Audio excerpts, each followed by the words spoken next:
आज हम लोग डिस्कस करने वाले हैं एक्सट्रूड। आज हम देखेंगे कि एक्सट्रूड काम क्या करता है और किस टाइप से चीजों को बनाता है। एक्सट्रूड जनरली काम क्या करता है कि स्ट्रेट डायरेक्शन में मटेरियल को फिल करने का काम करता है। अब स्ट्रेट डायरेक्शन में मटेरियल फिल करने का मतलब क्या होता है कि अगर कोई ऑब्जेक्ट आपने बनाया है तो आप उस ऑब्जेक्ट में सिर्फ स्ट्रेट ही मटेरियल को फिल कर सकते हैं, है ना। अगर आप उसको वायर शेप में बनाने की कोशिश करेंगे या फिर आप उसको स्प्रिंग शेप में बनाने की कोशिश करेंगे तो वो एक्सट्रूड टूल नहीं बना पाएगा, है ना।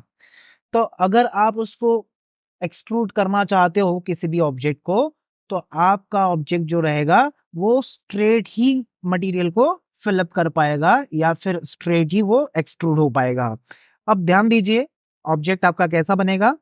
सपोज आप यहां से एक रेक्टेंगल ड्रॉ कर लीजिए। रेक्टेंगल ड्रॉ करने के लिए हम क्या करेंगे, आर ई सी एंटर करेंगे। आर ई सी एंटर करने के बाद आप यहाँ पे फर्स्ट पॉइंट क्लिक करें और फर्स्ट पॉइंट क्लिक करने के बाद डी एंटर कर दीजिए फॉर डायमेंशन। और हमने यहाँ पे एक रेक्टेंगल ले लिया 100/50 का, और 100/50 का रेक्टेंगल आपने टाइप किया, यहाँ पे आप क्लिक कर दीजिए और फिट टू स्क्रीन में रखने के लिए आप टॉप पे क्लिक कर दीजिए, तो आपका यहाँ पे एक रेक्टेंगल बन जाएगा। अब हमें क्या करना है, इस रेक्टेंगल को लेके 3D में जाना है, तो आप यहाँ व्यू क्यूब में होम का ऑप्शन दिखेगा, तो आप इस होम के ऑप्शन पे क्लिक कर दीजिए। और होम के ऑप्शन पे क्लिक करने के बाद अब हम क्या करेंगे, एक्सट्रूड टूल का यूज करेंगे।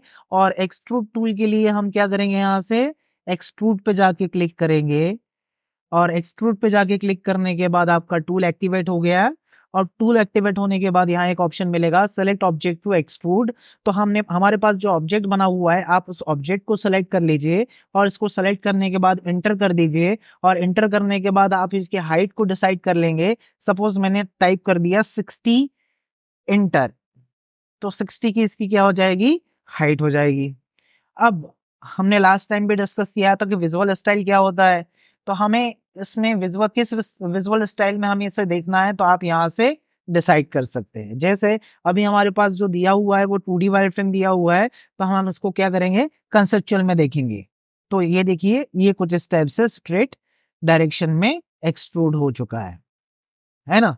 जैसे मैंने यहाँ एक सर्कल बना लिया और सर्कल बनाने के लिए आपको पता है कि सी एंटर करते हैं। अगर आपको नहीं पता होगा, नहीं पता है तो आप हमारी पुरानी वीडियो पे जाके देख सकते हैं, ठीक है। तो हमने यहाँ पे फर्स्ट पॉइंट क्लिक किया, सी एंटर किया और सी एंटर करने के बाद फर्स्ट पॉइंट क्लिक करेंगे। और फर्स्ट पॉइंट क्लिक करने के बाद ध्यान दीजिए आप यहाँ से 50 रेडियस का एक सर्कल ड्रॉ कर लेंगे। और 50 रेडियस का सर्कल ड्रॉ करने के बाद आप इसको एक्सट्रूड कर दीजिए। और एक्सट्रूड के लिए कमांड होती है आपके पास ई एक्स टी इंटर। और ई एक्स टी इंटर करने के बाद ऑब्जेक्ट को सेलेक्ट कर लीजिए।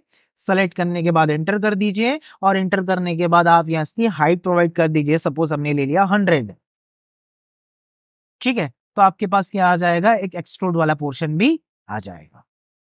क्लियर। अब ध्यान दीजिए मैं एक लाइन कमांड के थ्रू एक ऑब्जेक्ट बनाता हूं। मैंने एल इंटर किया, एल इंटर करने के बाद मैं यहाँ पे फर्स्ट पॉइंट क्लिक करूंगा और फर्स्ट पॉइंट क्लिक करने के बाद यहाँ पे मैं डायमेंशन ले लेता हूं 100/50। एक रेक्टेंगल ड्रॉ कर लूंगा मैं 100/50 का।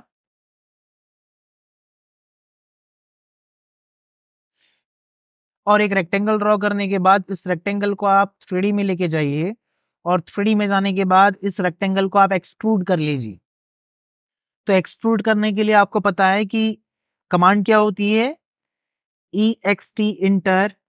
और ई एक्स टी इंटर करने के बाद वो पूछ रहा है आपसे सेलेक्ट ऑब्जेक्ट टू एक्सट्रूड। हम इस ऑब्जेक्ट को सेलेक्ट करेंगे। इस ऑब्जेक्ट को सेलेक्ट करने के बाद एंटर कर दीजिए और एंटर करने के बाद आप हाइट प्रोवाइड कर दीजिए। सपोज हमने टाइप किया 40 की हमने हाइट ली है। अब यहाँ पे आप विजुअल स्टाइल में क्लिक करें और विजुअल स्टाइल में क्लिक करने के बाद कंसेप्चुअल पे क्लिक कीजिए। और यहाँ पे ध्यान दीजिए कि ये जो ऑब्जेक्ट आपका बना हुआ है वो कैसा बना हुआ है, सरफेसिक फॉर्म में बना हुआ है। लास्ट वीडियो में हमने देखा था कि वहां पे जो ऑब्जेक्ट बन रहा था वो कैसा बन रहा था, सॉलिड बन रहा था। अच्छा, लास्ट वीडियो में ऑब्जेक्ट आपका सॉलिड क्यों बन रहा था और इसमें आपका ऑब्जेक्ट सरफेसिक फॉर्म में क्यों बन रहा है? क्योंकि उसमें एक डिफरेंस है। आपके पास जो लास्ट वीडियो में लाइन थी, आपने उसमें जो लाइन ली हुई थी वो कंटिन्यूअस लाइन थी, क्योंकि आपने रेक्टेंगल बनाया था। आपने रेक्टेंगल बनाने के लिए आरएसी इंटर किया, फर्स्ट पॉइंट क्लिक किया और सेकंड पॉइंट क्लिक किया। ठीक है, अब यहाँ पे आपका एक रेक्टेंगल बन गया। अब मुझे क्या करना है, इस रेक्टेंगल को एक्सट्रूड करना है। तो इसको एक्सट्रूड करने के लिए आप EXT इंटर करेंगे और ऑब्जेक्ट को सेलेक्ट करेंगे और फिर इंटर कर दीजिए। तो आप ध्यान दीजिए यहाँ पे आपका मटेरियल कैसा फिल हो रहा है, सॉलिड फॉर्म में फिलअप हो रहा है। ठीक है, बट यहाँ पे आपने कैसा लाइन बनाया था, सेपरेट लाइन बनाई थी। अगर कोई भी ऑब्जेक्ट आप लाइन कमांड से बनाते हो तो लाइंस आपकी कैसी होती है, अलग अलग होती है ना। तो आपने यहाँ 100/50 का रेक्टेंगल बना लिया, 100 और ये 50, और यहां आप इस ऑब्जेक्ट को एक्सट्रूड करोगे आप, तो आपका ऑब्जेक्ट कैसा एक्सट्रूड होगा, सरफेसिक फॉर्म में एक्सट्रूड होगा साहब। ठीक है, अब यहां देखिए सॉलिड पार्ट बन रहा है क्या, नहीं बन रहा है। आपका जो पार्ट बन रहा है वो किस फॉर्म में आ रहा है, सरफेसिक फॉर्म में आ रहा है। दैट मीन्स कि आपके पास इसकी कोई भी थिकनेस अवेलेबल नहीं है। हम इस सरफेस को या फिर इस सरफेस की थिकनेस को नेग्लिजिबल मान के चलते हैं। ठीक है, दोनों में डिफरेंस आपका क्लियर हो गया होगा। ठीक है, रिवॉल्व कमांड, ध्यान दीजिए रिवॉल्व का काम क्या होता है। जनरली अपन समझते हैं एक्सट्रूड में हमने क्या देखा था, एक्सट्रूड में हमने देखा था कि जो मटेरियल फील होता है वो किस फॉर्म में फील होता है, स्ट्रेट डायरेक्शन में फील होता है। ठीक है, बट रिवॉल्व में मटेरियल कैसा फील होगा, सर्कुलर डायरेक्शन में मटेरियल को इसमें फिल किया जाता है ना, जिसमें आप 0 to 360 डिग्री पे मटेरियल को फिल कर सकते हैं। ध्यान दीजिए कैसे करेंगे, जैसे मुझे एक रिंग बनानी है, तो मुझे उस रिंग को बनाने के लिए क्या करना पड़ेगा, एक प्रोफाइल बनानी पड़ेगी। तो मैं एक प्रोफाइल बना लेता हूं, C एंटर करूंगा और C एंटर करने के बाद मैं यहाँ पे एक सर्कल बना लेता हूं 10 रेडियस का। C एंटर करने के बाद मैंने यहाँ एक प्रोफाइल बना ली 10 रेडियस की। 10 रेडियस की प्रोफाइल बनाने के बाद अब रिवॉल्व कमांड में सबसे इंपॉर्टेंट चीज होती है रिवॉल्यूशन एक्सेस। अगर आप किसी ऑब्जेक्ट को रिवॉल्व करना चाहते हैं तो आपके पास क्या होना चाहिए, उसकी एक रिवॉल्यूशन एक्सेस होना चाहिए। तो मैं रिवॉल्यूशन एक्सेस बना लेता हूं। फॉर एग्जांपल L इंटर किया, L इंटर करने के बाद यहाँ पे मैंने एक वर्टिकल लाइन ड्रॉ कर ली, और एक वर्टिकल लाइन ड्रॉ करने के बाद ध्यान दीजिए ये ऑब्जेक्ट आपको कुछ इस टाइप से दिखाई दे रहा है। तो आपके पास एक सर्कल बना हुआ है और उससे कुछ के डिस्टेंस पे आपके पास एक वर्टिकल लाइन बनी हुई है। जो सर्कल है वो क्या है, हमारा ऑब्जेक्ट है, और ये जो वर्टिकल लाइन है ये क्या है, हमारी रिवॉल्यूशन एक्सिस है। अब हमें क्या करना है, इस सर्कल को रिवॉल्व करना है किसके अबाउट, वर्टिकल एक्सिस के अलावा। तो हमने क्या किया, यहाँ से 3D में चले जाएंगे। 3D में जाने के बाद यहाँ से रिवॉल्व टूल ओपन करेंगे। रिवॉल्व टूल ऑन करने के बाद आप ध्यान दीजिए वो क्या पूछ रहा है आपसे, select object to revolve. Select object to revolve में क्या करना पड़ेगा, आपको ऑब्जेक्ट को सेलेक्ट करना पड़ेगा। अब ऑब्जेक्ट कौन सा है, तो ऑब्जेक्ट रहेगा आपका सर्कल। आप यहां से सर्कल को सेलेक्ट कर लीजिए। आप सर्कल को सेलेक्ट करने के बाद इंटर कर दीजिए, और इंटर करने के बाद क्या पूछ रहा है आपसे, स्पेसिफाई एक्सेस स्टार्ट पॉइंट। तो आप एक्सेस का स्टार्ट पॉइंट ले लीजिए, मतलब इस लाइन के इस पॉइंट पे क्लिक कर दीजिए, और यहां से सेकंड पॉइंट पूछ रहा है एक्सेस एंड पॉइंट।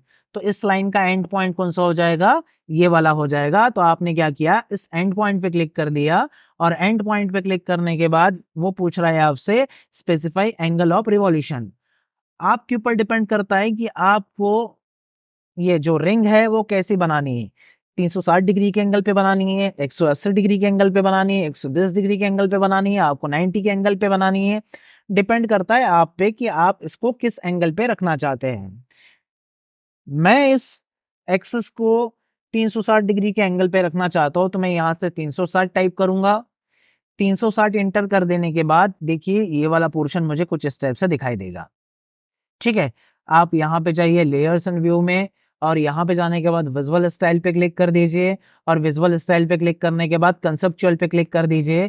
तो और कंसेप्चुअल पे क्लिक करने के बाद ध्यान दीजिए कि मेरे पास ये जो रिंग दिखाई दे रही है वो कुछ इस टाइप से दिखाई देगी। ठीक है, फॉर एग्जाम्पल मैं दूसरा एग्जाम्पल आपको इसमें बता देता हूँ। जैसे मैं क्या करूंगा, यहाँ पे एक और प्रोफाइल बना लूंगा, एक और मैं ऑब्जेक्ट बना लेता हूँ। जैसे पीएल इंटर करें और पीएल इंटर करने के बाद यहाँ से आप एक ऑब्जेक्ट आप बना लीजिए। जैसे मैंने कुछ इस टाइप से क्वेश्चन बना लिया।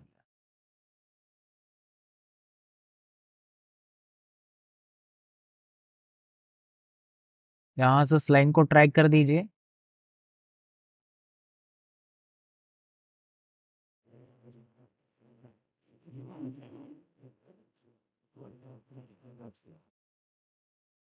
कुछ इस टाइप से मैंने एक ऑब्जेक्ट बना लिया और यहाँ पे मैं एक एल इंटर करूंगा और एक रेवोल्यूशन एक्सिस बना लूंगा, एक वर्टिकल लाइन।